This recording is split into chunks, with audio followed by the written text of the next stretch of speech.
안녕하세요. 책 읽어주는 아빠입니다. 실수하지 않는 대백과 이노 켄지, 우츠데 마사미. 실패와 실수는 반드시 합니다. 조심을 한다 해도 없어지지 않습니다. 실수에는 정확한 대처법이 있습니다. 이번에는 일이 왠지 쌓일 때, 업무가 예정대로 끝나지 않을 때, 우선순위를 매길 수 없을 때, 전달했음에도 발생되는 실수, 긴장해서 자주 실수할 때, 집중력이 떨어져서 실수가 늘어날 때의 대처법에 대해서 해설하겠습니다. 첫 번째는 일이 왠지 쌓일 때입니다. 해결책은 세 가지가 있습니다. 첫 번째, 업무 시간을 길게 잡는 것입니다. 업무나 일의 시간을 연장하는 사람들이 많습니다. 이렇게 연장을 자주 하는 사람은 실패를 많이 합니다. 일을 연장하는 습관은 버리는 것이 좋습니다. 나고야 대학 연구에 의하면 일을 연장하지 않는 사람은 필요한 시간을 길게 잡습니다. 하지만 일의 일정을 연장을 자주 하는 사람은 일에 필요한 시간을 짧게 잡습니다.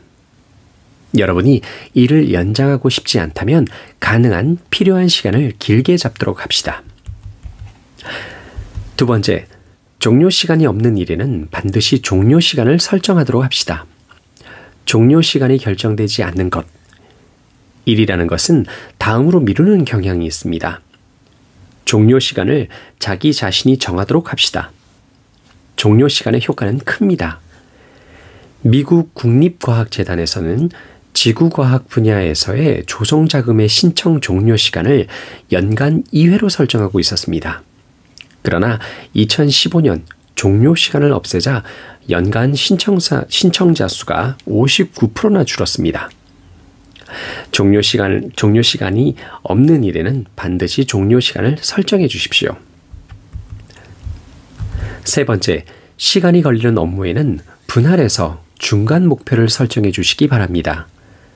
시간이 걸리는 업무는 중간중간 작업을 분할해서 중간 목표를 결정해 주십시오. 언제쯤 끝날지 알 수 있을 정도가 되면 업무도 빨라지고 실수도 줄어들게 됩니다. 두 번째는 업무가 일정대로 끝나지 않을 때입니다. 자주 있는 실패가 업무가 일정대로 끝나지 않는다는 것입니다. 업무를 일정대로 끝내기 위해서는 세 가지 포인트가 있습니다.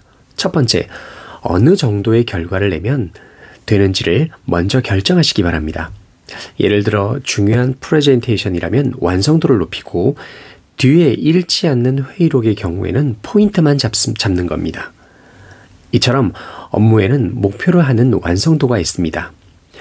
필요한 결과를 사전에 미리 파악해 보는 것입니다. 두 번째, 어느 정도 시간이 걸리는 업무인지를 이해하는 것입니다. 일정 시간 안에 일이 끝나지 않는 사람은 계획이 굉장히 서툽니다. 전날에 끝내는 것이 아니라 이틀 전에 준비를 끝내도록 여유가 있는 스케줄을 구성하세요. 세 번째, 단순 업무는 힘든 업무 중간에 하자는 것입니다. 업무는 머리를 쓰는 업무, 육체적으로 굉장히 힘든 업무, 단순한 업무입니다. 업무를 이렇게 세 가지로 나눠보시기 바랍니다. 지금의 업무가 머리를 쓰는 업무인지, 육체적으로 힘든 업무인지, 단순한 업무인지, 그래서 단순 작업은 사이사이에 확실하게 하는 것입니다. 세 번째는 우선순위를 매길 수 없을 때. 사람이란 눈앞의 업무를 우선해서 정리하려는 습관이 있습니다. 하지만 이건 좋지 않습니다. 업무의 우선순위를 정하시기 바랍니다. 중요한 기준은 두 가지입니다. 긴급성과 중요성입니다. 지금 해야 하는 어떤지, 중요한 업무인지 아닌지 이 두 가지를 반드시 인식해 주시기 바랍니다. 아무리 머리로는 잘 알고 있어도 사람은 어떻게든 눈앞에 있는 긴급한 업무를 우선해서 중요한 업무를 뒤로 미루는 경향이 있습니다. 왜냐하면 긴급성이 높은 업무에 주의를 빼앗겨서 중요성이 높은 업무를 해야 하는 여유가 없어지기 때문입니다. 긴급성을 우선해서 중요한 업무를 뒤로 미루는 것을 하지 마시기 바랍니다. 눈앞에 있는 일을 어떻게든 정리하자라고 해서 쓸데없는 일을 하지 마시기 바랍니다. 먼저 머릿속에 있는 업무를 종이에 적어봅시다. 긴급성과 중요성 모두 주의를 두고 전체를 생각하고 우선순위를 정하시기 바랍니다.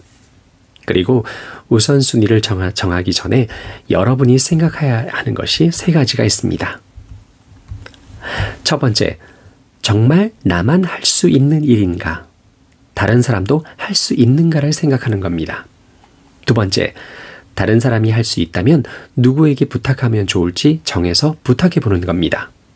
세 번째, 다른 사람이 하는 도중에 자신만이 할 수 있는 일에 대해서 집중하시기 바랍니다.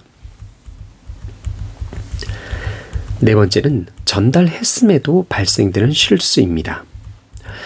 전달했다가 곧 전달되었다가 라는 의미는 아닙니다. 전달했다는 것은 단지 당신이 얘기를 한 것뿐입니다.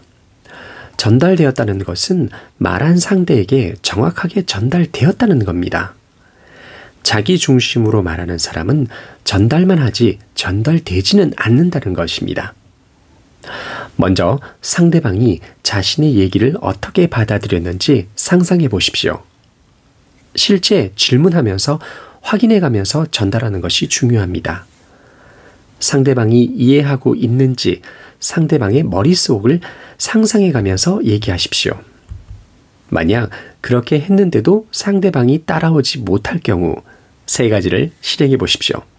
첫 번째, 지금까지의 얘기를 반복해 보십시오. 두 번째, 요약해서 전달해 보십시오.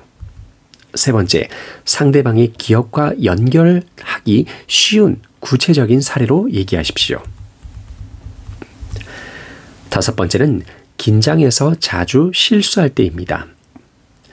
긴장한 상태에서는 언제나처럼 실력을 발휘하지 못하고 실수가 일어나기 쉽습니다.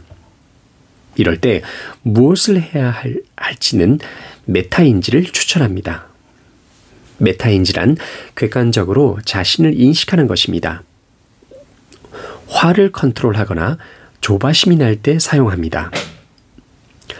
예를 들어 화를 참을 경우 화가 난 감정에 맡기면 계속 화를 내는 상태가 됩니다. 그렇게 하지 말고 자신이 이렇게 화를 내고 있다고 자기 자신을 객관적으로 보고 화에서 거리를 두는 겁니다. 화 하나하나에 주의를 주는 것이 아니라 화를 내고 있는 자신에게 주의를 모아 주의하는 낭비를 줄임으로써 실수를 줄일 수 있습니다. 조바심을 내거나 긴장하고 있을 때도 동일합니다. 자신은 이럴 때 왜 조바심을 내는가? 긴장하고 있는가? 객관적으로 자신을 바라보시기 바랍니다. 그리고 수치화하는 것도 효과적입니다. 지금의 긴장도는 50%, 지금의 조바심은 70%, 이렇게 수치화함으로써 점점 더 안정을 찾아갑니다. 마지막으로 집중력이 떨어져서 실수가 늘어날 때입니다.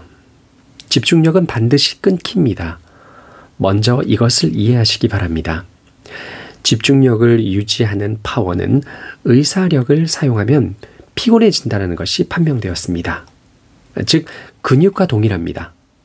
그렇기 때문에 집중력이 떨어져서 실수가 일어나기 전에 휴식을 취하는 것이 실수를 줄이는 데 필요합니다.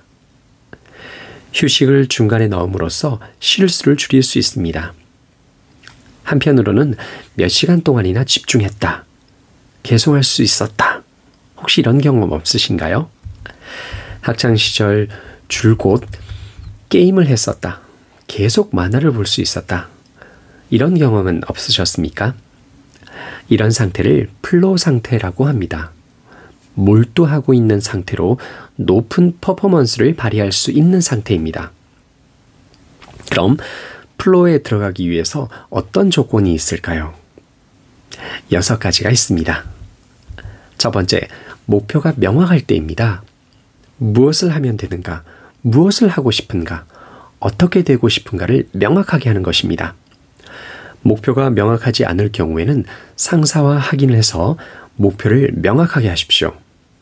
일을 맡겼다면 해야 할 일을 하나하나 구체적으로 해서 지금 해야 할 일을 결정하시기 바랍니다. 두 번째, 어느 정도 잘 되고 있는가를 명확하게 파악하는 것입니다. 만약 유튜브를 한다면 재생수, 채널 등록자 수 등 수치화하는 것이 중요합니다. 세 번째, 조금 어려운 업무에 도전해 보는 것입니다. 너무 간단해도 안 됩니다. 플로우 상태로 들어가지 못합니다. 너무 어려워도 안 됩니다. 열심히 하는 달성할 수 있는 그런 레벨을 목표로 하는 것입니다. 네 번째, 업무의 의의를 명확하게 하는 것입니다. 당신은 이 일을 왜 하고 있는지를 명확하게 하는 것입니다. 왜 일을 해야 할 필요가 있는가? 지금이라도 진정성을 가지고 생각해 봐야 합니다. 다섯 번째, 주의를 빼앗기는 물건을 멀리 해야 합니다. 스마트폰, TV 등을 조심하시기 바랍니다. 주의를 빼앗기지 않고 깊게 집중할 수 있는 환경을 자신이 만드시기 바랍니다. 여섯 번째, 결과가 아닌 프로세스를 즐기자는 것입니다. 잘 되는지 잘 안 되는지에 대해서 신경 쓰지 말고 하고 있는 것에 즐거움을 느끼면 플로우 상태로 들어가기 쉽습니다.